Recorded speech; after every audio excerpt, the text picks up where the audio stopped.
Football with friends is fun as hell. My name is Alex Dunlap here with Cody Carpentier on a big Wednesday edition of the show. Pumped to be getting out of here to go do draft coverage and everything like that. We have our mock drafts that we've been staring at all day, like some kind of terrifying, just torturous puzzle. There's going to be a lot of draft talk tonight, guys. It's what we got to do. It's all I can really think about. But we do also need to start with some recruiting news on the Texas end. Cody, let them know about this 5-star running back. I went and watched him a little while ago. Very interesting development here with this dude from the 2026 class. So as everybody knows, the Javion Osborne thing has kind of moved on to Notre Dame and Michigan. Past that, KJ Edwards was also in the conversation, the running back from Carthage. And then Xavier Crowell was starting to get steamed up. The running back from Jackson, Alabama was starting to get steamed up. He's a top running back in the country as well. But he's from the Alabama, Auburn kind of area. Georgia's in that mix and whatnot. But that's been kind of the main names at running back. Derek Cooper, a running back from Chaminade Madonna in Hollywood, Florida, is a running back that, was like floated. It was like floated out there. You saw the name a little bit, like 2 We months talked ago. about him because I remember the whole Chaminade Madonna. But Yeah. So he's kind of like floated out there, but he's currently he's listed as an all-purpose back for Rivals. He's a 6'1", 6.1 grade. He's a 6'1", 200-pound back as well, but he's a 6.1 grade, 5-star, number 12 overall player nationally, and the number 1 running back in the country, regardless of all-purpose or running back. Just they have him as a top dog. His official visits are scheduled for Auburn in May, Miami in May, Alabama, Georgia, Penn State, Ohio State in June. So he's got 6 officials scheduled. And this weekend for the, Longhorn weekend or whatever Fan Fest situation, Cooper will be in Austin taking an unofficial visit. Well, the offer list sure is good. I mean, he's the number 1 back in the nation, so it's like I don't need to read the offer list, but it is substantial. Looks like it reads about like the Cheesecake Factory menu. It's, page after page after page. He's been offered by everybody, and whenever you look at him, listed between 6 foot, he's listed at 6'1" everywhere. The weights you can find anywhere between 200 and 205 pounds. Also, one of these guys that has just the very voluminous huddle reel. And that has to do with the fact that he's dominant on both sides of the football and on special teams. He must have blocked like 5 punts last season. Really long legs, upright runner, but not. It's kind of hard to explain. He's a little bit of an upright runner, but it's not like a DeMarco Murray or a TJ Yeldon or like an older school, like an Eric Dickerson type of gait to him. He has a little bit of that upright running with that Clinton Portis type of forward lean and prowl. Gets up to speed really quick. Gets to the second and third levels of the defense like that. Once he gets there, you're not going to catch him. This shows what I see is pretty substantially good contact balance against high school players. I'm not sure with the surface area that he presents whether it would be quite the same in college, but dude, he's also a headhunter of a safety. He's really good on defense too, and I just wonder, do all the sites have him listed as a running back, or is there anybody that might look at this guy on defense, or could he be one of the, like, I hate to say it, like anybody can do it now just because Travis Hunter has shown us that he can do it, but he looks like a guy who's so athletic, man. He's so good on special teams. It just looks like a guy that you would almost I'd have a hard time making a decision where to play the dude. Yeah. Well, I mean, he's the 12th ranked player in the country at a running back. So I doubt people are probably asking him, hey, you want to play safety? But I'm sure if the door was open and he prefers it, I'm sure he might do it. He also ran a 10.7 in the 100 meter. So we know he's got the wheels. I kind of saw a little Ollie Gordon / Todd Gurley. Todd Gurley's like a soft comp I gave Ollie Gordon this year in the pre-draft cycle, and I kind of see a little bit of both of these guys. He's In faster than Ollie Gordon, though. Of course he is. Of Yeah. course, and he's faster than Todd Gurley. But I'm saying in the play style, that's just kind of a little bit of what I saw. But yeah, the 10-7, he's clearly faster than 4.6. Do you how likely is it that Texas is able to really get in the running here if they're it feels like there's so many eggs in the KJ Edwards basket right now, and Javian Osborne's moved on. Xavier Crowell seems like it's cooling off a little bit. I mean, they're going to take 2 backs, but I think it would be hard. And this feels like the kind of guy, it's like you got to tell him that he's your number 1 option. I got you. Ready? You ready for this one? Yeah. Unofficial visit, April 6th, 2024, Texas. This player, not Cooper, listen, this player took a visit at Texas April 6th, 2024. He then took 5 official visits, USC, A&M, LSU, Ohio State, Oregon. Then he took an unofficial visit at Texas in July and August and September. This player is Jonah Williams. Remember how they didn't get an official in the first window in that summer window there? And then the big conversation last summer was Jonah, like the track record for Texas commits is you got to have an official visit. You got to get on for an official visit. And there was, and then they finally got him on a couple of times and then he committed. I'm not going to say that there's a 0% chance they get Cooper because he's got 6 official visits and Texas isn't included there. It's definitely not a positive. But again, it's always been, Sarkisian has said, like it's a relationship-based recruitment for everybody most of the time.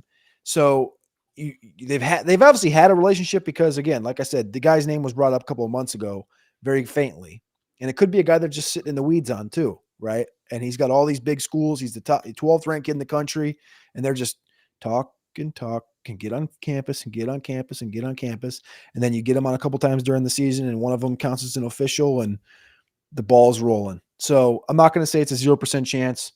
But I will say a year ago, nobody really thought that Texas was in the place they are today, which is with both Jonah Williams and Justice Terry on campus. A year ago, I don't think many people thought that was going to happen. So yeah, but this guy's from what, Hollywood, Florida? So what? Look what Texas has done in Georgia the last year. I'm just saying it's different from a guy. It's just different than a guy from Texas, I think, eventually coming back around. Where was Justice Terry from? No, I get it. I get that. I think with Jonah, it was a little bit different, like a little bit, you know what I'm saying? A little bit of a longer sort of relationship arc and stuff like that. I get that. But again, we don't know what the relationship, I don't know when the first day they talked to this Cooper kid was, but I just know that he's at least been talked about. It's not like they just offered him today. Right. So they're getting him on campus. That means there's a chance. Do you think he's better than Edwards? Yes. Substantially? Do you like him better than Javian Osborne? No. I kind of don't either. No. I don't understand, dude. On3 came out with their top 10 running back rankings, and I see Osborne's got one of these dads on X. It's always like complaining about the rankings and stuff like that. And so I'd seen that, he was yelling about this stuff. I went to go look at the post, and like On3 dropped Javian Osborne out of their top 10 nationally. I replied to it and I said, what did I say? I said, like,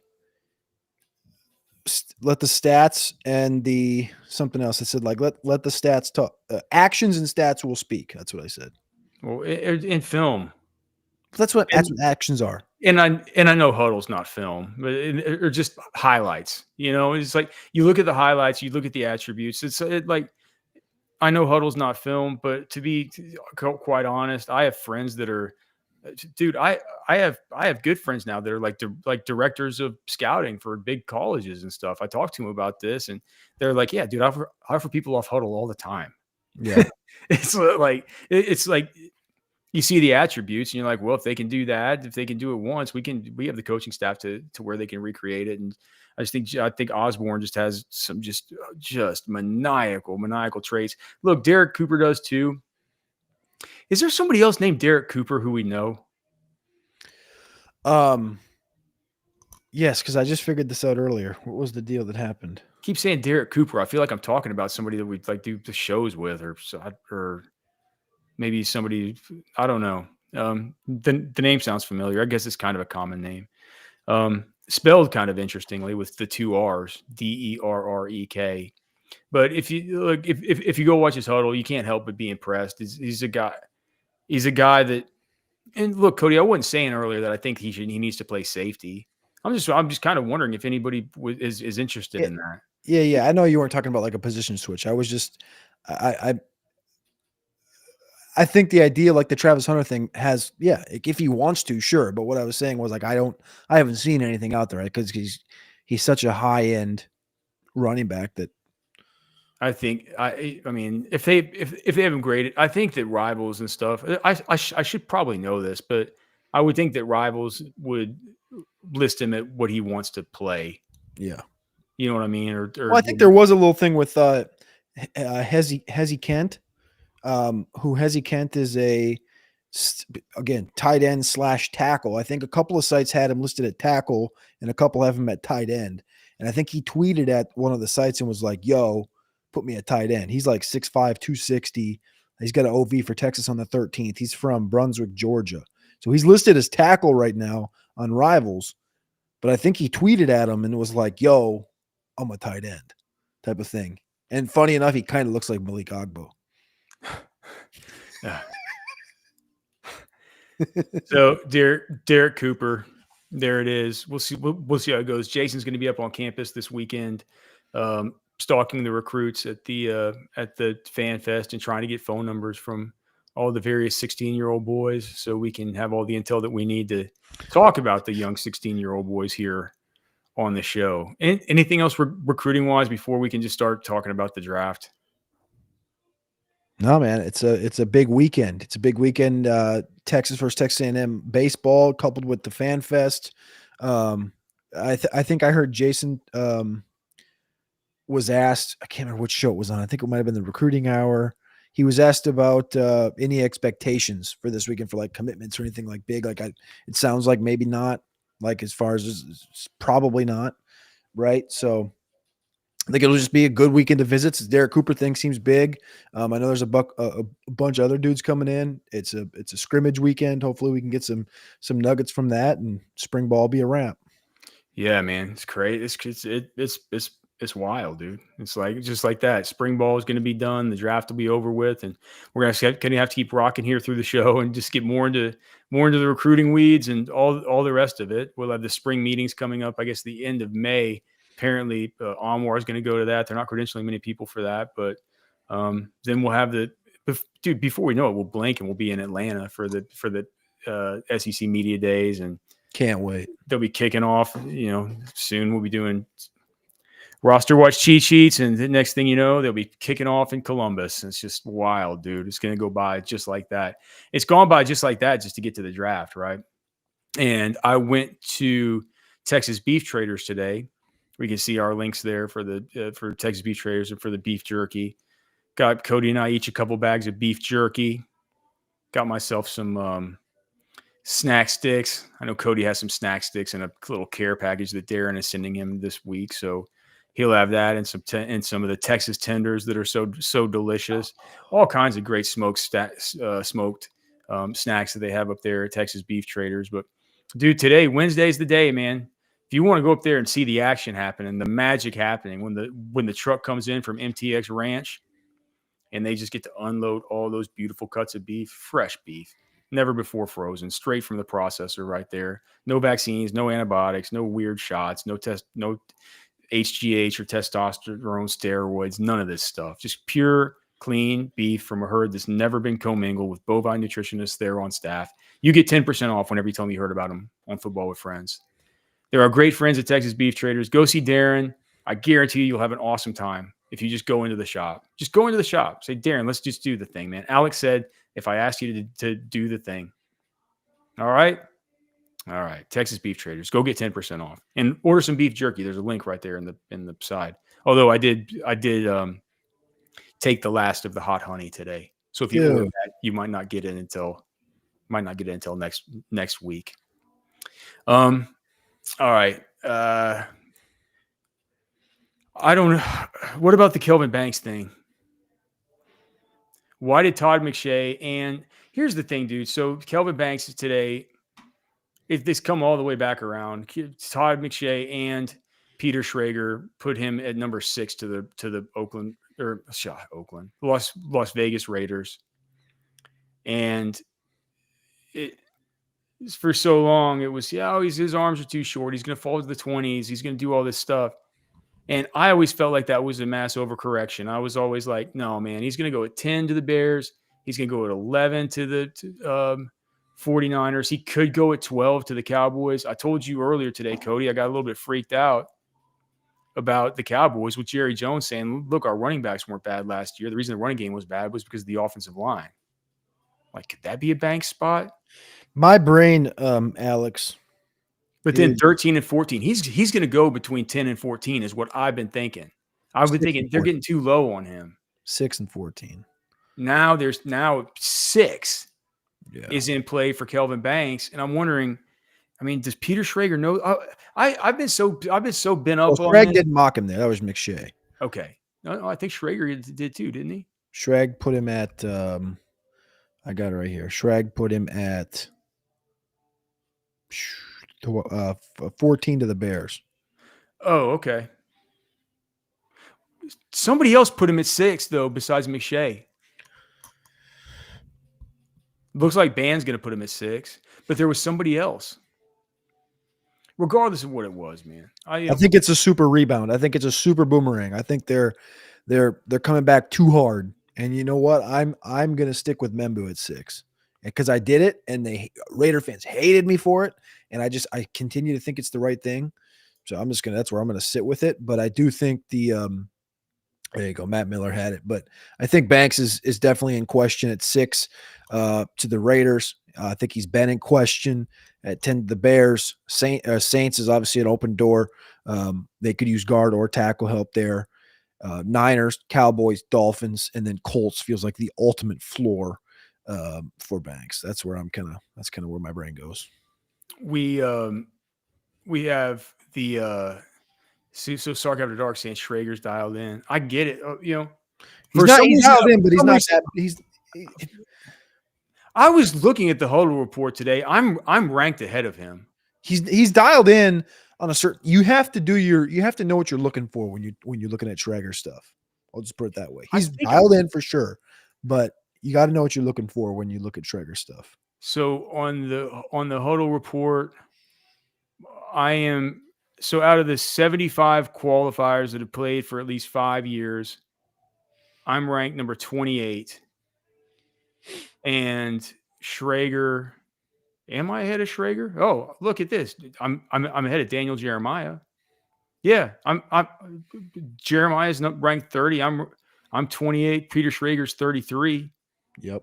The only thing is that last year Schrager tied Mike Band, roster watch, next gen stats, tied him for second, and everyone jumped on the Schrager knows it. It's like, here's the thing, man.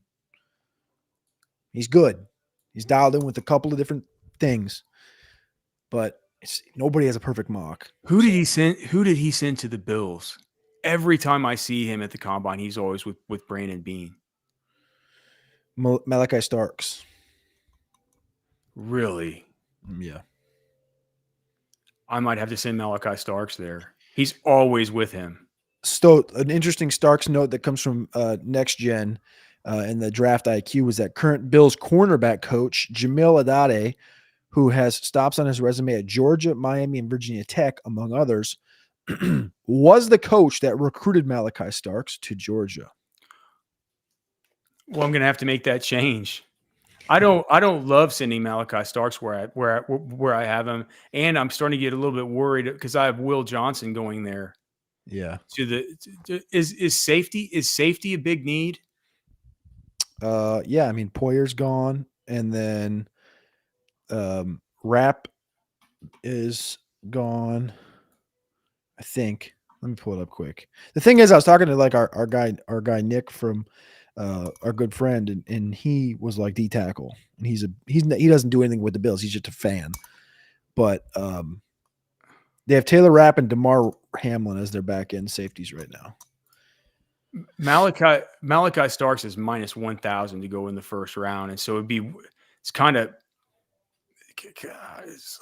I think that those odds would tell you that he's going to go earlier than pick 28 or whatever the Bills are picking. 30. Um, Ravens make a lot of sense. Do you know what I did with the Ravens? What do you think about sending Nick Eamon-Wari to the Ravens? I think it's maniacal. I think that just adding that speed. That is a ridiculous safety duo. Oh, Hamilton and Eamon-Wari. Yeah. That's like some Miami Hurricane college stuff right there. Yeah, dude. Like that's sure. like Ed Reed and Sean Taylor stuff right there. What do you want to do? Do you want to go through and like do a mock kind of? Do you want to go through and just do a mock? Do it like an exercise where we each pick one for each one and just see how it falls. People are asking. They're like, we can just talk about it too. What you think Shedeur is going to fall out of the first? I don't think so. Let's lock in. I mean, I think we're both on par with the top 3 minimum. You want to do odds or evens? I'll do evens this time. Or did I do evens last time? I think you did odds last time. So Cam Ward goes 1 to the Titans. Travis Hunter goes 2 to the Browns. Abdul Carter goes 3 to the Giants. We're both locked in on that. Will Campbell goes 4 to the Patriots. Okay. So then 5, I'm going to go Jacksonville Jaguars take Ashton Jeanty from the Boise State Broncos, running back. Chalk. Do you think it's interesting that that's become chalk? It's crazy. Now he's like minus 160 to go there to the Jags. It's interesting, isn't it? Can you explain to me a little bit better than what you explained before about what Ian Rappaport said? Oh, are we concerned about that? This just came out like 20 minutes ago. He said that he doesn't think that gosh, what was the word he just used? He said he didn't think that Gladstone, the James Gladstone, the new GM for the Jaguars, would just like sit by and watch the draft happen.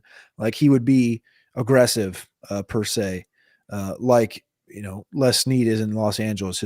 The guy he's worked under for 8 years, and he was like, it wouldn't surprise me if there's, I can't remember if he said wouldn't surprise me, but he just posted, him and Pelissero did a spot inside the stadium. And he basically said that trading up isn't out of the question for the Jags from 5. But then he also said, Pelissero said the Browns are looking to trade down. So that would be the Giants at 3. But that sort of goes against what the reporting that McShay says, that he has it on very reliable sourcing that Liam Cohen has said, look, you brought me in here to fix Trevor Lawrence. I need to do some things with the offense to make the offense run better. So we can't be doing this whole Mason Graham thing. So here's the theory then. The theory would be that, and again, I think that the trade conversations have merit. I think that people are like, oh, the Broncos trading up, da-da-da. I think that could potentially be second round. Jacksonville's picking at 36 in the second round. I think, standing by, da-da-da. Like they could be trading up from the second round into the first round. I think that's kind of where again, these reports come into these guys, I think, from like I can't believe they would send in, hey, Ian, go out there and leak that we're looking to move up from 5 to 2. I think it would be like, yeah, man, we're looking to move up. We're looking, all of our options are open. We got a bunch of guys we have targets on, and we're probably going to be active. Like I couldn't, maybe I'm wrong. Maybe I'm naive here, but I just don't believe that somebody would call Ian Rappaport and be like, yeah, put yourself in their shoes. Go from 5 to 2. I'd be like, I would beat around the bush.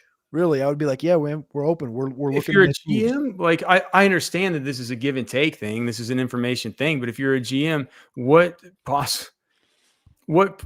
I mean, you got your wife and your kids to worry about at home, and whether or not you're going to have to like sell your house, and your kids are going to have to say goodbye to their friends they've made at their new school and stuff. You got to have to move to Cincinnati or something for some new job as some sort of assistant director of college scouting. If you give up a competitive advantage, if I were a GM, I would think, and I'm not even a particular. I'm a simple dude. I'm not a conniving person or a passive aggressive person at all. I'm just what you see is what you get. Um I think even me, I would have to like learn how to be like devious Yeah. and say like find out like just have a maniacal like tell them maniacal lies. You know what I mean? Because to make others think that they would have to get up or that they would have to do do you know? So I don't know. I just think this stuff right at the very end saying I just don't know why they would if Cleveland's not trading down, I just don't see how Jacksonville trades up, but we'll see. Um, 6 to the Raiders. 6 to the Raiders. I'm going to send them Mason. I'll send them the Michigan defensive lineman, Mason Graham. Cody and I have talked about it before, but John Spytek, the new general manager of the Raiders, is a Michigan man himself. Tom Brady, we know, of course, a Michigan man himself. Tom Brady knows a thing or two about not worrying so much about physical attributes to be like a GOAT kind of player. And if you just look at Mason Graham, the football player, he was awesome. I think that those guys are going to be attuned with that as dudes that watch these dudes all year. You put them in there next to Christian Wilkins. Next thing you know, you got Wilkins. You have Mason Graham. You have Max Crosby. You have why can't I think of on the other side? Kuntz. Yeah, Kuntz. All of a sudden, like that team has a strength and an identity and something to build around that's good, and it's a foundation and it's solid. Um, what more could you want if you're the Raiders? I can't imagine taking somebody else. I like it. I can't disagree with it. I mean, I think it's Membu. I'm going to put Membu in mine at 6, but I think Mason Graham, like we've talked about this, it has a ton of legs. So I'm going to send Membu with the next pick to the Jets to go right tackle, sure up this offensive line, complete it. It sounds like defense is rumbling around the Jets, but I'm going to go Membu here at 7 to play right tackle opposite of Olufashanu. Okay. So that leaves me at 8. With so I'm going to send that's the Panthers. I'm going to send them Jalen Walker from Georgia, who to me has been the pick the whole time. I've heard that that's going to be the pick going back months. So I feel like he's one of the guys who's just a lock to. I think Jalen Walker is a lock to go top 10. Although our friend Mike Band, who's the best mock drafter that I know, is putting him at 15 to the Falcons. It's looking like, unless he changes it. I've been going back and forth with him about this and a couple other things as well, Cody. But he thinks Jalen Walker has a little bit of a fall, which I think is why I don't know, man. I just. Is it weird for me to think that I just don't think that Michael Williams should go ahead of Jalen Walker? Yeah. If we're talking about the Georgia guys. Yeah. So, but health anyway. availability matters. What Niners trade? We've heard the Panthers are the most likely team to trade out of the top 10. That's been like the murmur the last couple hours. And the Niners have a ton of picks. The Niners trade up to 8 with the Panthers. Who would they take? Who do they take? Do they take Jalen Walker? Do they take Walter Nolan? Do they take Tyler Warren?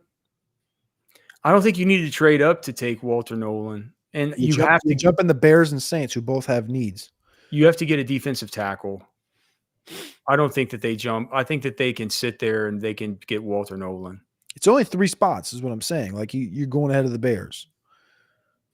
Do you think that the Bears are live to take Walter Nolan? Yeah, I think the Bears are live to take defensive line, period.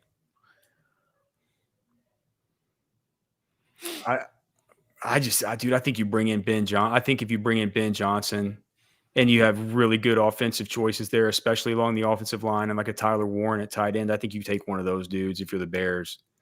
So I don't think. And then if you want to get up ahead of the Saints, it's like unless you think the Saints might, unless you want like Kelvin Banks because Mimbu's already off the board. How's this thing gone so far? Do you have the picks written down? Yep. Ward, Hunter Carter, Campbell, Genty Graham, Membu Walker. Yeah, unless you think that the Saints might go Banks and you want Banks. Or maybe if Mason Graham slipped, they might do it. They would do it for Mason Graham. Might they trade up to go get Mason Graham? Good. Got a lot of picks. Okay. If he starts falling. 9, though, just to keep us going. I'm going to go Shamar Stewart, edge rusher A&M. Sounds Why like did a you lot choose Shamar Stewart over Michael Williams? projection. Well, can you talk about it? Sure. Michael Williams dealt with injuries this last year. Teams in the NFL love Shamar Stewart because of his athleticism, his length. He only had 4.5 sacks, 1.5 each of the last 3 years. But I think when you look at the Saints defense and you think about putting one guy in here, I personally just – here's the problem is I think innately you look at all these edge rushers, and I think we have the same problem once we get to the teens between like the Falcons and Bengals and stuff. When you talk about like the Mike Greens and James Pierces of the world, it's like we know they like edge, just don't know which one. And I think from a taste perspective, I think the Saints, to me, feel more like a Shamar Stewart situation.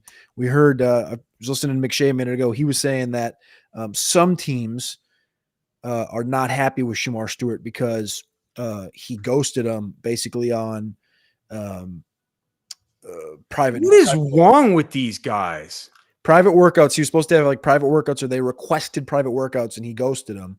And so some teams, I'm sure, are off the board, and other teams are. And it could be, also you might hear this in a couple of years, but remember, like with Deion Sanders, like he was the combine, and like all these teams like 6, 7, 8 are like, we want to talk to you, and he's like, I don't want to talk to you. I don't need to talk to you. Shadur Sanders was acting like that to start this process.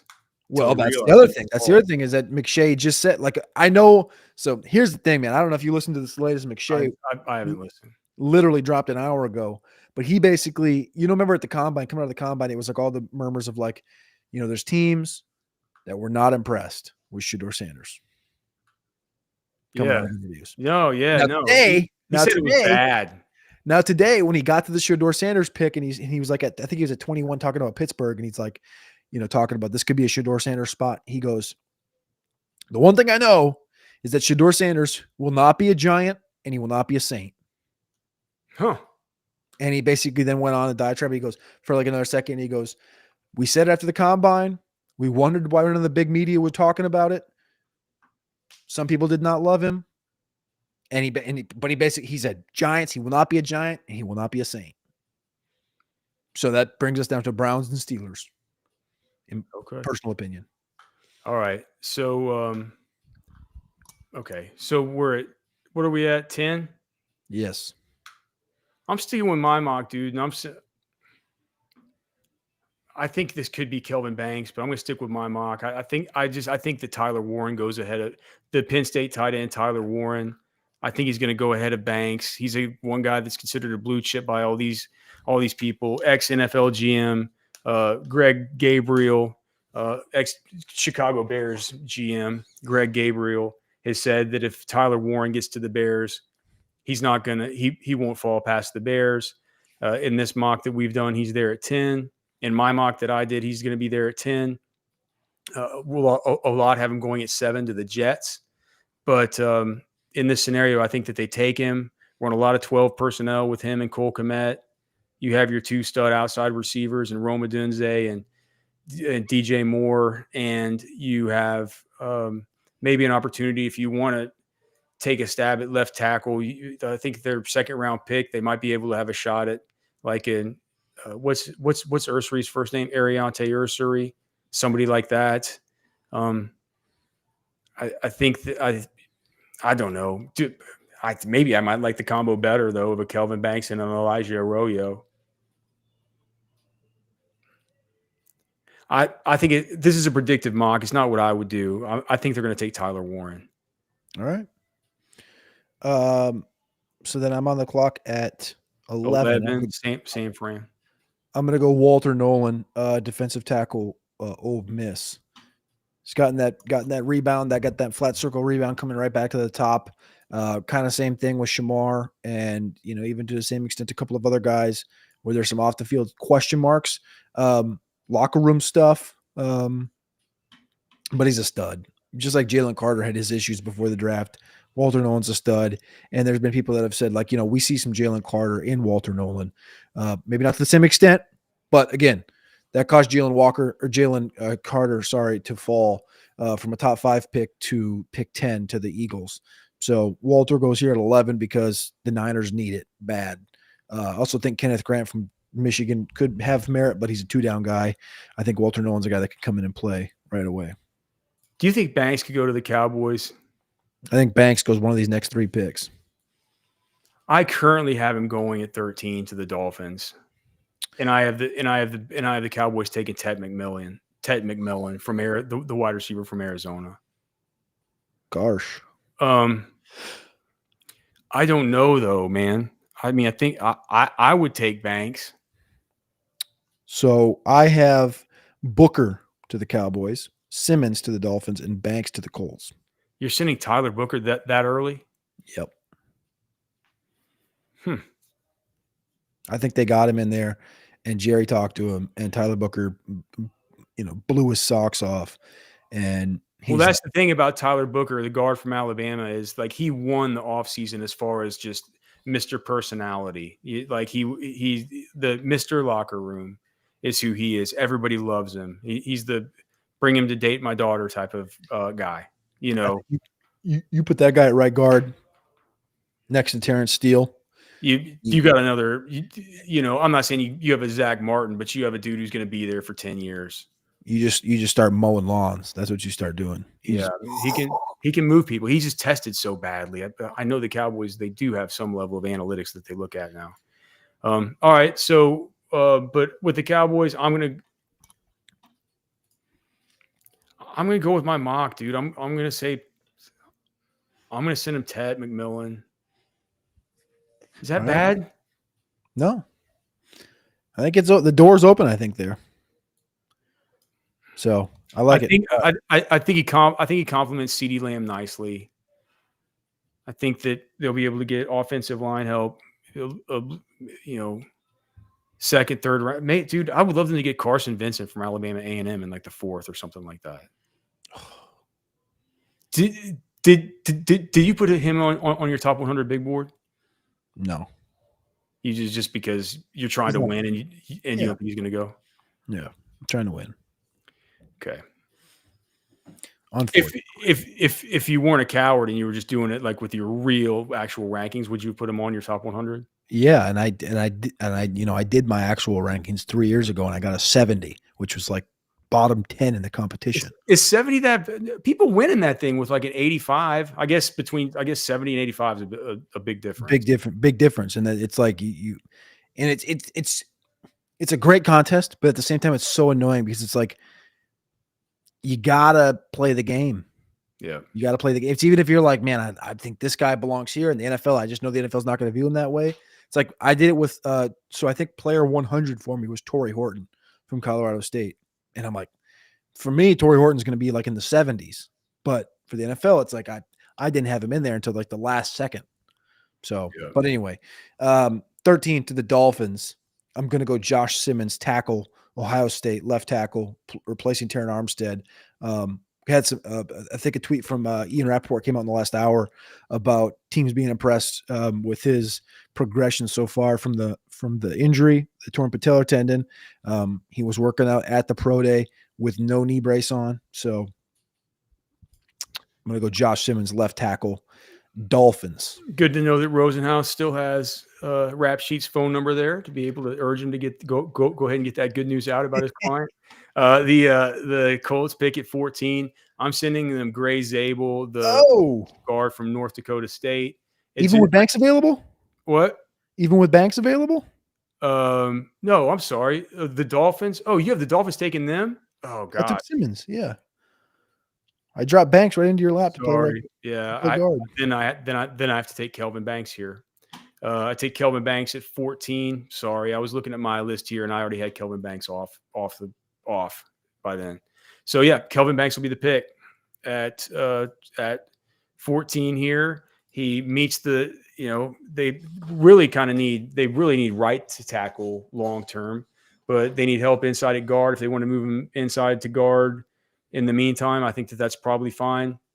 And whether you think of his testing was that good or not, it's like, he does have like the 8.25 relative athletic score, which Chris Ballard really looks at that stuff. So Kelvin Banks to the Colts here. First Longhorn off the board. All right, 15. I'm going to stay in the SEC, and I'm going to go James Pierce, edge rusher, Tennessee. Freaky 4.47 40, edge rusher that was once considered a top 10 pick. Didn't quite have double-digit sacks this last year, so a lot of people kind of fizzled and forgot about him. A couple of off-field question marks, but we've heard the Falcons and Bengals are pretty open to that, so I'm going to go Pierce here off the edge. They tried it with Matthew Judon last year. And this is for the Atlanta Falcons. Yeah, I'm going to go Pierce here. You have Green here, right? Yeah, Mike Green from Marshall. Okay, 16 from the Cardinals. I'm going to stay with my original pick here. I'll go with the other defensive lineman from Michigan, Kenneth Grant. Jonathan Gannon coming from Philadelphia.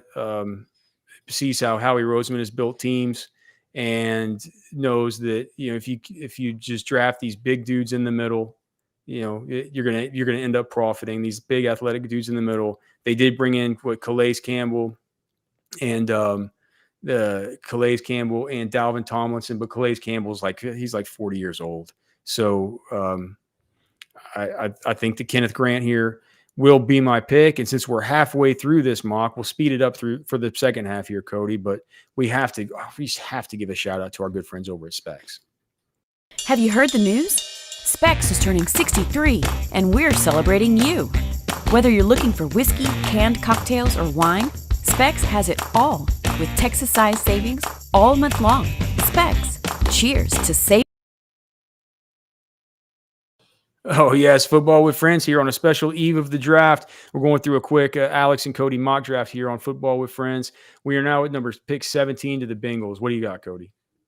Pick 17 to the Bengals. Mykel Williams falls. We're going Mykel Williams, edge rusher from Georgia.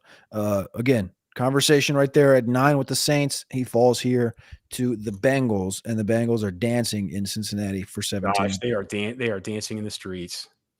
So we have at 18 to the Seahawks here. They need to draft a starter at the interior offensive line. So now is where I will send them. Gray Zabel, the offensive lineman from North Dakota State, who is going to come in. He could play center, he could play guard, he played tackle in college, and he played tackle some at the Senior Bowl. One of the most athletic players in the offensive line class this year, and a dude that just dominated through every step of the process. So the Seahawks get the immediate help that they need from Gray Zabel from North Dakota State. All right, at 19, it's tough here. 19 to the Bucks. I'm going to go Mike Green. Edge rusher from Marshall, 17.5 sacks this last year. Since 2018, 6 straight drafts, the Tampa Bay Buccaneers are spent it on defense in the first round. So I'm going to go Mike Green, edge rusher. Got some off-field question marks. I'm going to go here at 19 to the Bucks. So we have right now. All right. Well, all right. Broncos. Look, Broncos. I'm going Travion Henderson here, the running back from Ohio State, and the only reason I'm doing it is my most plugged-in friend on the Broncos beat is Ben Albright. He tweeted out his mock draft. He has Travion going there. I'd always pegged it as a running back. I thought it might be Omari and Hampton, but big surprise is that Albright has Travion going there. He's about as plugged in of his office is inside the stadium. So I'm sending Travion there, and he's the best pass protector in the draft, and we know what Sean Payton can do with these pass catching running backs all throughout his career. All right, 21. I'm going to go to a Texas Longhorn here. A defensive backfield that So, had so this is the Steelers. yes, Yep. defensive backfield that had a Texas defensive back in it from last year, and Ryan Watts will now again be upgraded to Jahdae Barron on the outside. The Pittsburgh Steelers select Jahdae Barron at 21. Okay. 22, the Chargers is the pick, and Colston Loveland, Jim Harbaugh's former tight end from Michigan, is still on the board. It's a position of need. So in this particular mock, I will be going Colston Loveland here to the Chargers. Hard to disagree with it. Who do you have going to the Packers? I have Jahdae going to the Packers. But I was reminded that Brian Gutekunst went to, we say that the Packers never take wide receiver round one, right? But Gutekunst went to, I saw him at Texas Pro Day. Now that could have been for Matthew Golden. It could have been for Jahdae Barron, but he also went to go see Ted McMillan. He went personally to go see Emeka Egbuka. And he went to, did he go to Missouri? I forgot what it was, but just for all the possible round one wide receivers, Gutekunst was at all of them. 23 years since the Packers have drafted a wide receiver in round one. It was Javon Walker in 2002. The draft is in Green Bay, and if you want the biggest pop from the crowd, you take Matthew Golden here in round one. Is that where you're going with it for real? That's what yep. Okay. Pick 24. This is the Minnesota Vikings. They only have 4 picks in the entire draft. So what I'm going to go ahead and do here is I'm going to have the Saints move up from pick 40. They're going to send pick 40 and pick, 71? Is that their 2 picks that I had for them here? It's perfectly equal. And so as far as Jimmy Johnson's trade chart, it's a score of 740 versus a score of 735 to make this pick happen.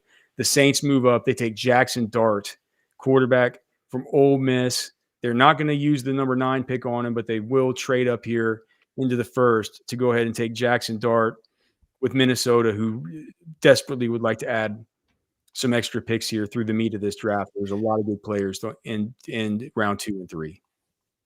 Tyler Booker falls to 25, and the Houston Texans let him continue to fall. They take Donovan Jackson, the versatile. Didn't you take Tyler Booker earlier? No, I told you I took Tyler Booker in my mock, but you picked for the Cowboys. You took Tet. 25. Tyler Booker's on the board, but Houston continues to let him fall. They take Donovan Jackson, the versatile guard / can play tackle, something that the Texans need with their new and improved regressed offensive line. What on earth do the Rams want to do here if the board falls like this, man? It's almost like Shador. I think they trade out. Think so? Who could they trade out? What kind of deal could I make here? Browns. The Browns coming up to get Shedeur Sanders. Yep. Because I think how worried are you about Will Johnson though? I'm not worried. Sounds like teams are. Screw it. The Browns trade up here. The Rams get more picks. The Browns are going to trade up here, and they're going to have the Shedeur Travis Hunter connection.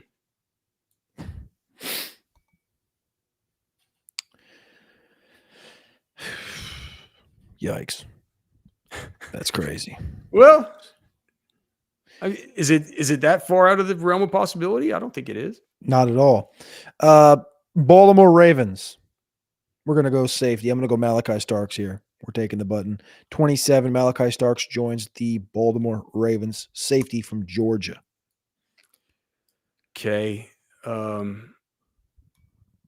Lions. What am I going to do here? Because I have Shamar Stewart falling here in my draft. It doesn't sound like Cody is not going to have him fall really. I honestly think that this is probably too far for Derek Harmon to fall. He's fallen, right? Yep. Yeah, man. So send these guys Derek Harmon. Let him keep on adding some interior pass rush juice. All right. Derek Harmon, the defensive tackle from Oregon. Washington Commanders here at 29. Amari and Hampton falls. Tyler Booker is available. Tyler Booker's been invited to the draft. He's going to get drafted. Should. It's not going to be right here. Okay. This is Emeka Egbuka, wide receiver, Ohio State. Oh, okay. All right. 3 picks left. Bills, Chiefs, Eagles. Bills, send them Will Johnson. I was hoping he was going to fall at 32. That would have been just too epic. That would have just been too epic, man. 31, the Kansas City Chiefs. I think they just kind of have to go, gosh. So we're officially dropping Jahad Campbell out of the first round. Yeah. Linebacker with a shoulder injury. Yep. I think Tyler Booker's kind of a sicko in Kansas City. Plug him in at left guard opposite of Trey Smith. Got Creed in the middle. I mean, I just start running QB sneaks every play. I'm going to run Tyler Booker, guard. You're not going to run QB sneaks every play with Patrick Mahomes. It's a joke. It's a joke. Got a death wish? It's a tush push joke. You could do it though. You could run behind Creed and Booker and Trey Smith for a long time. Maybe they do that with an Ollie Gordon type or something. Anyway, I'm gonna go Tyler Booker, 31 overall, guard, Alabama. I could do your move here and have Howie Roseman dupe the Giants into trading up to this pick to take Milroe and get the 5th-year option in division. Set him back 5 years. I think that's just awesome. I'm not going to do it though. I'm going to go with my plan, and I'm going to have him go back down to Georgia, get another versatile chess piece for the back end of the secondary. They can work in there, give multiple looks with Cooper DeJean, and we're going to send them Malachi Starks from Georgia. We know how they love their dogs. Well, that's unfortunate. That's unfortunate because he's gone. So he just got skipped, and now the Rams just ran up and started. When did Starks go again? I must have been looking for my next pick. I took him at the Ravens at 27. Oh, I thought you said Maxwell Hairston. No. Okay. Then I'll go with your ploy. The trade up. The Giants trade up. Howie lets them, and they take Milroe. And Milroe doesn't have to wait to go back to the green room on Friday night. Now, you can email us, fwfemails at gmail.com. You can find Cody on X at Cody Carpentier. You can find me at Alex Dunlap NFL. We're here every day, 6 to 7 p.m. We have the draft tomorrow. We're going to have a draft preview of round 1 where we'll go over all the Texas players, any landing spots, all that stuff. Tomorrow, then we will have on Friday a day 2 preview where we'll cover the end of round 1, and we will put that in the rear view and start to look ahead to day 2 and where some of the projected day 2 Longhorns players are going to go. So a whole lot of draft stuff for these next few days, man. Hope you guys enjoy it. We have all the rest of the off season for the next 4 months? No, 3 months to talk about the Longhorns and everything like that. But we'll celebrate these guys that are they're going to make a bunch of money in the draft. I think Friday we might be on during Anwar's show. Yep. So I'm not sure if that's official, but so just keep an eye out for that. Love you guys, man. Thanks so much for being here. We appreciate you. Please like the show, subscribe to the channel, let your friends know about the show. And if you're watching it for the first time, just come watch us again. All right. All right. Love you all. God bless you. We'll see you real soon. For Cody, I'm Alex. We're done.